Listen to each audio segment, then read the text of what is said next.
Sin duda, una de las cuestiones que está como en la raíz de la actual Constitución y que marcan esta lógica de extractivista neoliberal de la Constitución del 80, tiene que ver, por un lado, con el carácter del Estado, ¿no? Y fundamentalmente con el principio de subsidiariedad. Eso es un nudo ideológico puesto por Jaime Guzmán en la Constitución, ¿no? Y que, bueno, coloca finalmente lo privado, e incluso en otro artículo de la Constitución, esto está en el artículo 1, ¿no?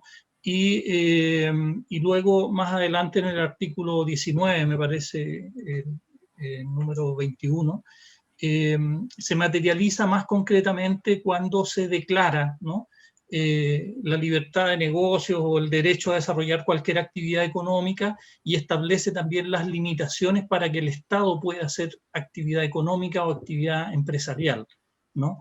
Dejando que eso, de enfrentar esa situación, había que hacerlo a través de leyes con quórum calificado, ¿no? Por lo tanto, era también amarrar las posibilidades que el Estado se hiciera cargo de algunas cuestiones para el bienestar, digamos, de este país, ¿no? Y allí hay una asociación muy importante, ¿no?, entre el principio subsidiario y el tema de los negocios.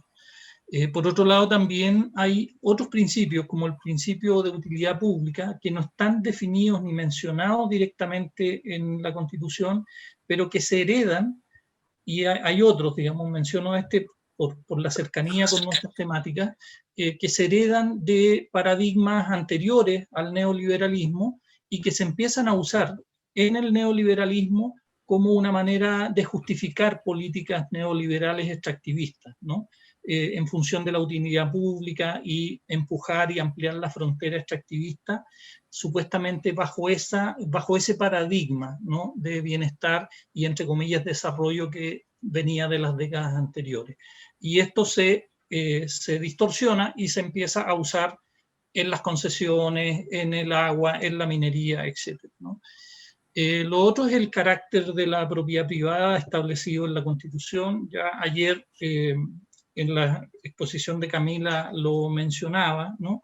Pero además de definir ciertos tipos muy restringidos de propiedad entre el bien nacional y la propiedad privada, sin estaciones intermedias, digamos, es la lógica de la cosificación, ¿no?, es de reducir la naturaleza, salvo cuestiones muy expresamente establecidas como bienes comunes a todos los hombres, que es lo que dice la Constitución.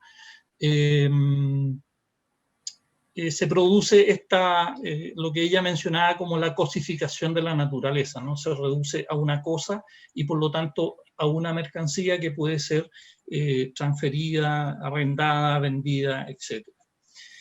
Otros aspectos tienen que ver con el desconocimiento de un país plurinacional, ¿no? O sea, la definición del Estado unitario, un país centralista, ¿no?, que también se reproduce en el sistema político. La siguiente, por favor.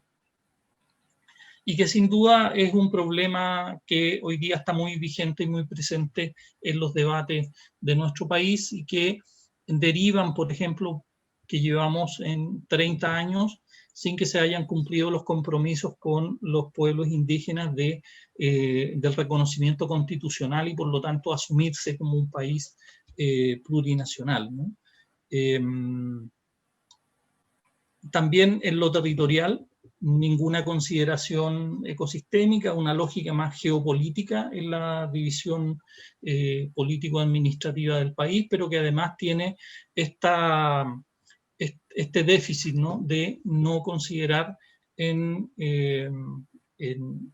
la distribución y también en la descentralización del país medidas que efectivamente sean acorde con los ciclos de la naturaleza o con ciertas ecorregiones o características climáticas naturales que tiene el territorio, ¿no? El otro tema es que esta constitución facilita o permite, ¿no?, la apropiación, explotación y mercantilización de la naturaleza. Particularmente están mencionados expresamente el tema de la privatización del agua a partir de la concepción de propiedad privada de los derechos de aprovechamiento de agua, ¿no?, que se entregan a perpetuidad, y ustedes saben, no voy a profundizar en eso. Lo mismo el caso de los derechos mineros, la concesión minera, que también adquiere esta connotación de concesión plena, porque prácticamente se transfiere a perpetuidad a los privados y prácticamente sin posibilidad de que el Estado pueda recuperar eso por la vía, por ejemplo, de la expropiación o de la nacionalización, que son estas cláusulas que expresamente están alojadas en la Constitución. O sea, además se derivan en leyes orgánicas constitucionales o en otros aspectos, pero son menciones expresas y regulaciones expresas que están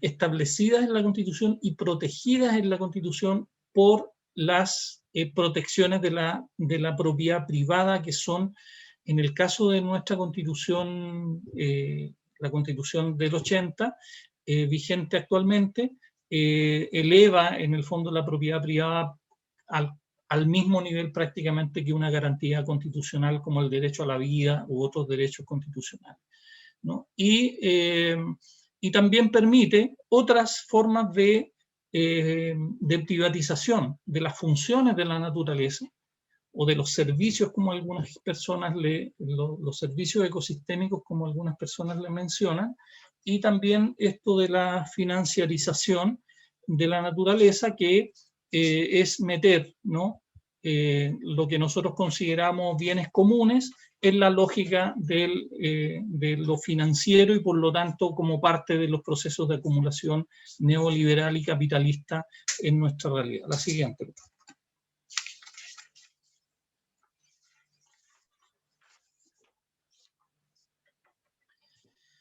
Eso ya se ha mencionado también ayer, está dentro de un paradigma, de una lógica construida hasta ahora en el mundo, ¿no?, y en el mundo, sobre todo en el mundo occidental, que es el paradigma antropocéntrico, ¿no?, que establece una relación de subordinación hacia la naturaleza y que obviamente para plantearse un escenario de superación de esto tenemos que hacer otras aproximaciones a esta nueva realidad, ¿no? Y esa nueva realidad viene ya marcada desde hace algún tiempo con una profunda crisis ecológica y política, ¿no?, tanto en Chile como a nivel planetario. Hay que decir acá que se toma conciencia y se empiezan a tomar medidas a nivel de los países y en el caso planetario también desde los años 60, pero también hay que constatar que todas las políticas y todos los diseños que se han hecho, todos los convenios internacionales, todas las políticas internas que se han considerado en nuestros países han sido un fracaso. Porque desde ese momento hasta ahora, que es cuando se toma conciencia, porque en esa época es cuando hay más evidencia científica, pero también surgen los movimientos sociales, los movimientos ambientalistas, ecologistas, que empiezan a plantear estas problemáticas. Y sin embargo llegamos ahora y estamos cada vez peor, ¿no? O sea, no hay política ni medida que realmente haya significado una situación de mejoramiento. Por lo tanto, claramente lo que necesitamos es pasar a otro estatus y finalmente plantearse la superación de este paradigma y construir otro que en el fondo revise, ponga en cuestión, problematice la relación que se ha construido hasta ahora en estas sociedades con la naturaleza, ¿no? Y sin duda, el fuerte cuestionamiento que hay que hacer es a esta concepción, sobre todo vivida en las últimas décadas en nuestro país y en Latinoamérica, con un fuerte acento neoliberal, extractivista y con una visión antropocéntrica, ¿no?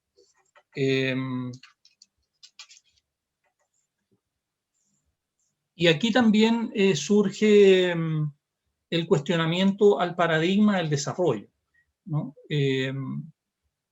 Que está asociado a, bueno, a las distintas manifestaciones de la crisis que se viven a distintos niveles, no solamente a la crisis ecológica, sino que también política y económica, ¿no? Donde finalmente lo que se ha hecho es encubrir en el antiguo paradigma del desarrollo con distintos apellidos, ¿no? Un fuerte acento de un paradigma de crecimiento económico y sobre todo basado en la sobreexplotación de la naturaleza, ¿no?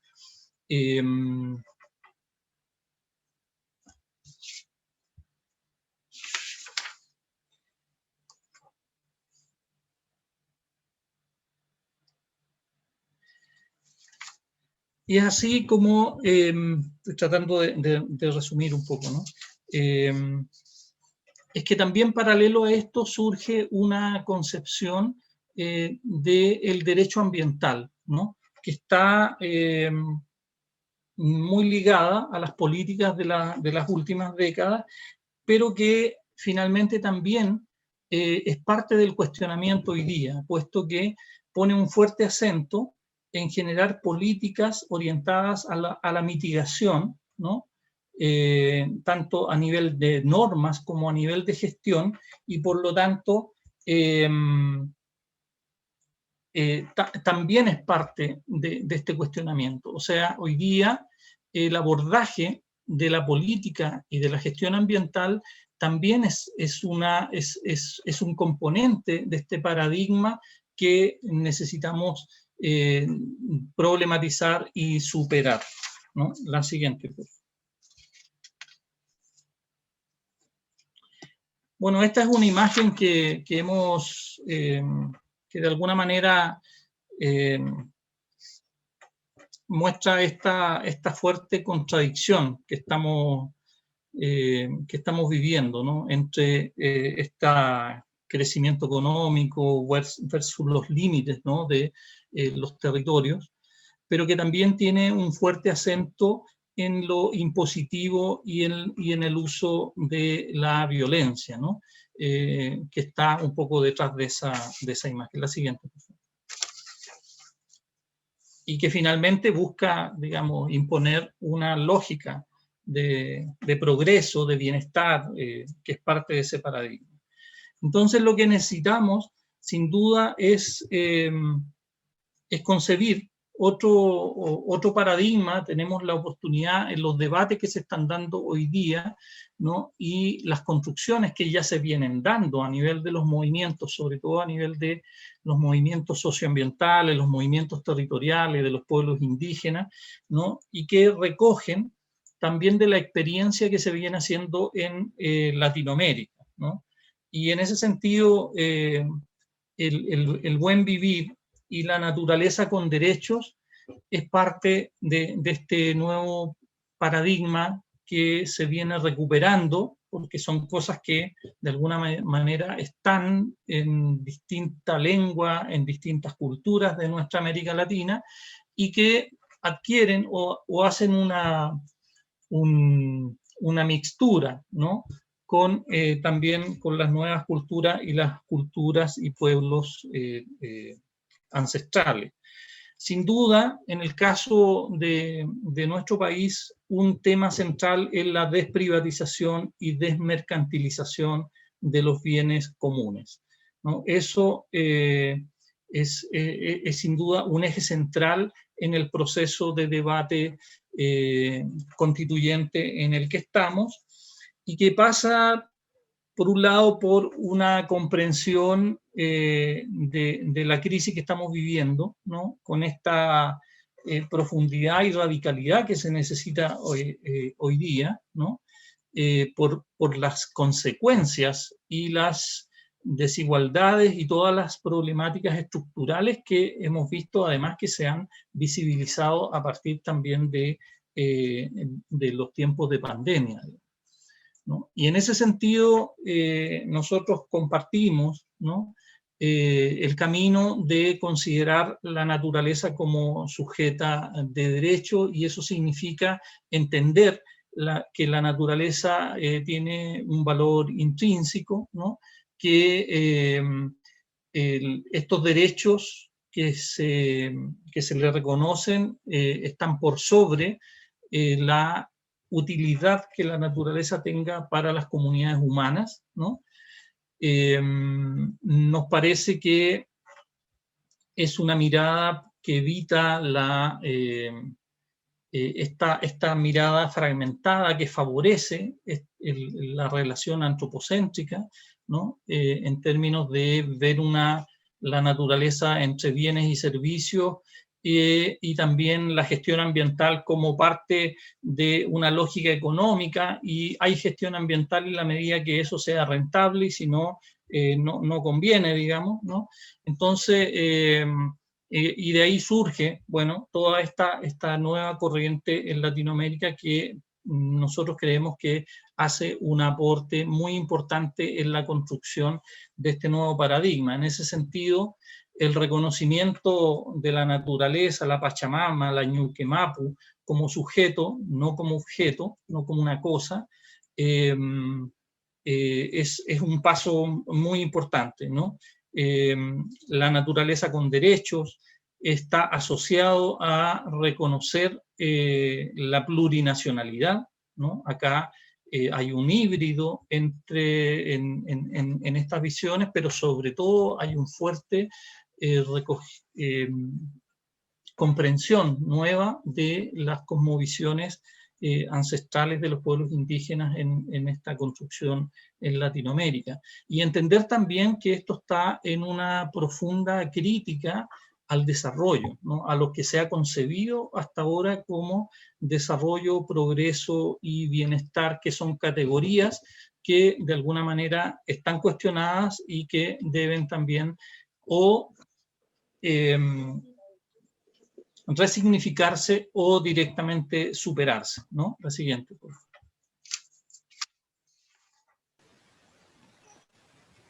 Y en ese sentido, nosotros vemos que en estas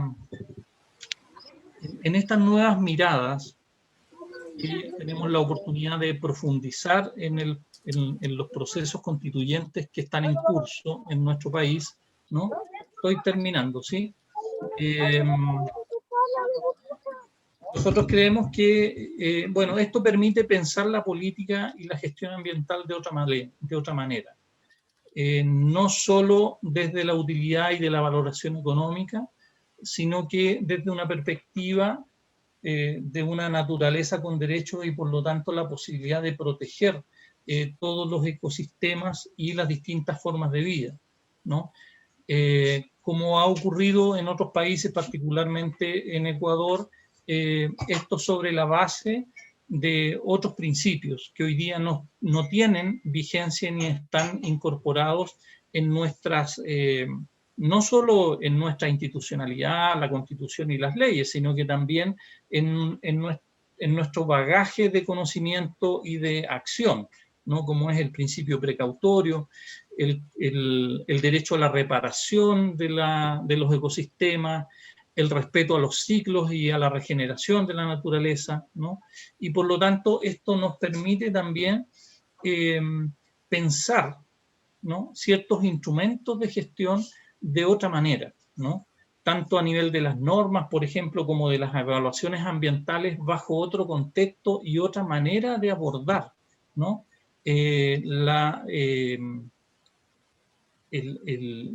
la política y la gestión que permita asumir la complejidad que tiene los ecosistemas y las relaciones que se dan en ese sentido, ¿no?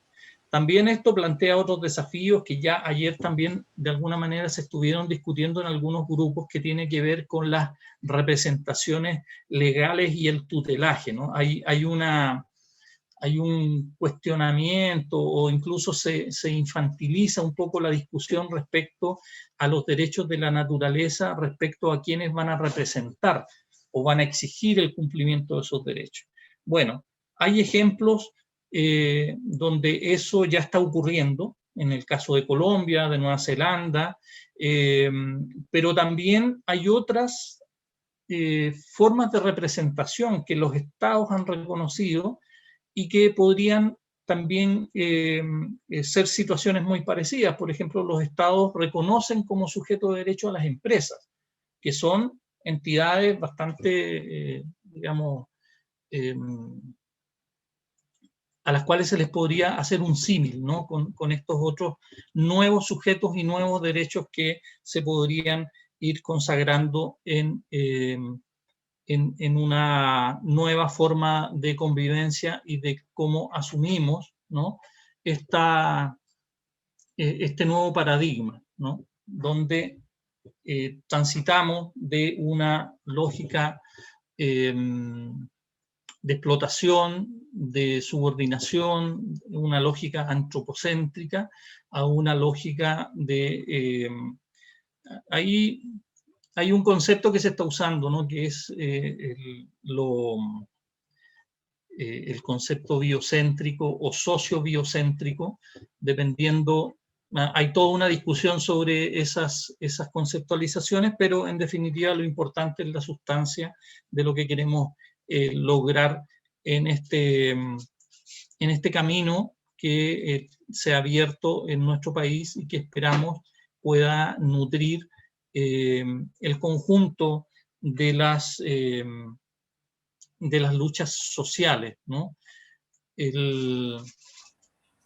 Sin duda, la característica del Estado definido en la Constitución del 80 no solo es una condición para explotar y destruir y transformar en beneficio económico la naturaleza, sino que también es un tope para acceder a la garantía de derechos sociales en el conjunto de las demandas que hoy día están abiertas en nuestro país, ¿no? O sea, no es solo una cuestión de cómo se revisa el tema de la propiedad privada, de los bienes comunes, sino que también esa lógica es un problema para la aspiración del conjunto de los movimientos sociales y buscar garantías de derechos en un nuevo marco constitucional.